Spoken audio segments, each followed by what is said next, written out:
लोकसभा चुनावों के बाद अब नजर लोगों की हरियाणा के विधानसभा जो चुनाव है उन पर है। देखिए, जिस तरीके से हरियाणा में देखा गया कि लोकसभा चुनावों में 5 जो लोकसभा की सीटें हैं वो भाजपा के खाते में गई और 5 ही लोकसभा सीटें कांग्रेस के खाते में गई। लेकिन यहां से तुलना करना कि विधानसभा के जो चुनाव हैं वहां पर भी कुछ इस तरीके से समीकरण देखने को मिलेंगे, वो सरासर गलत होंगे। क्योंकि इसका उदाहरण आपको बता दें, देखिए हिमाचल की बात की जाए तो हिमाचल में चारों की चारों लोकसभा सीटें भाजपा के खाते में गई है। लेकिन जो उपचुनाव हुए हैं 6 सीटों को लेकर, वहां पर 6 में से 4 सीटें कांग्रेस ले गई। तो ये कहना बिल्कुल गलत होगा कि यहाँ पर सिर्फ एक पार्टी का दबदबा ज्यादा देखने को मिलेगा।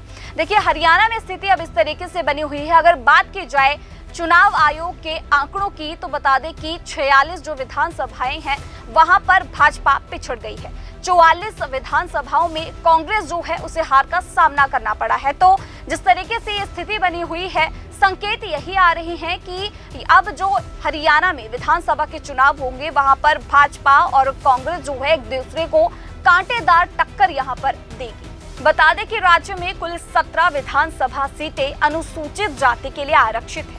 इसमें से कांग्रेस ने 11 सीटों पर जीत दर्ज की है, जबकि बीजेपी सिर्फ 4 सीटें ही जीत पाई है। वहीं आम आदमी पार्टी के लिए भी बेहतर नतीजे आए हैं। आपने 2 सीटों पर लीड ली है। ये दोनों आरक्षित सीटें कुरुक्षेत्र लोकसभा सीट में आती है।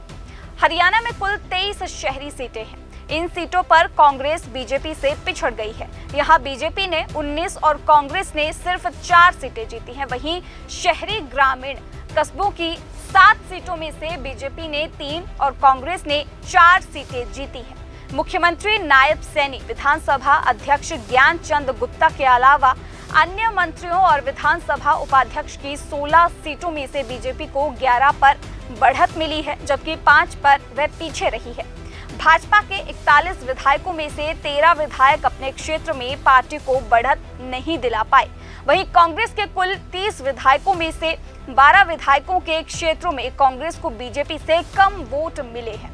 कुल 90 सीटों में से भाजपा ने 44, कांग्रेस ने 42 और आप ने 4 विधानसभा सीटों पर बढ़त हासिल की है। लोकसभा चुनावों के बाद अब नजर लोगों की हरियाणा के विधानसभा जो चुनाव है उन पर है। देखिए, जिस तरीके से हरियाणा में देखा गया कि लोकसभा चुनावों में 5 जो लोकसभा की सीटें हैं वो भाजपा के खाते में गई और 5 ही लोकसभा सीटें कांग्रेस के खाते में गई। लेकिन यहां से तुलना करना कि विधानसभा के जो चुनाव हैं वहां पर भी कुछ इस तरीके से समीकरण देखने को मिलेंगे, वो सरासर गलत होंगे। क्योंकि इसका उदाहरण आपको बता दें, देखिए हिमाचल की बात की जाए तो हिमाचल में चारों की चारों लोकसभा सीटें भाजपा के खाते में गई है। लेकिन जो उपचुनाव हुए हैं 6 सीटों को लेकर, वहां पर 6 में से 4 सीटें कांग्रेस ले गई। तो ये कहना बिल्कुल गलत होगा कि यहाँ पर सिर्फ एक पार्टी का दबदबा ज्यादा देखने को मिलेगा।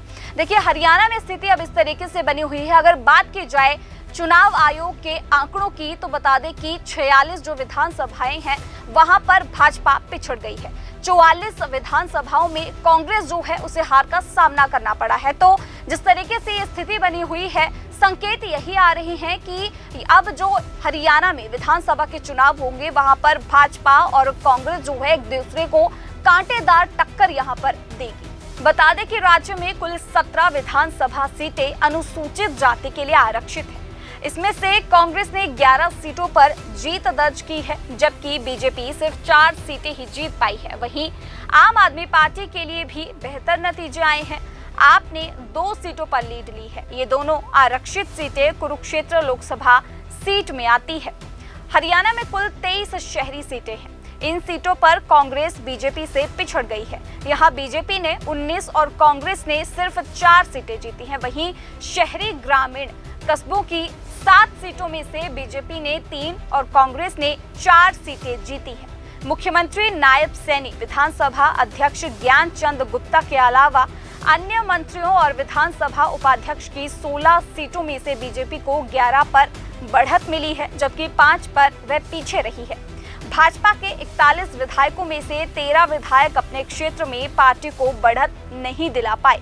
वहीं कांग्रेस के कुल 30 विधायकों में से 12 विधायकों के क्षेत्रों में कांग्रेस को बीजेपी से कम वोट मिले हैं। कुल 90 सीटों में से भाजपा ने 44, कांग्रेस ने 42 और आप ने 4 विधानसभा सीटों पर बढ़त हासिल की है।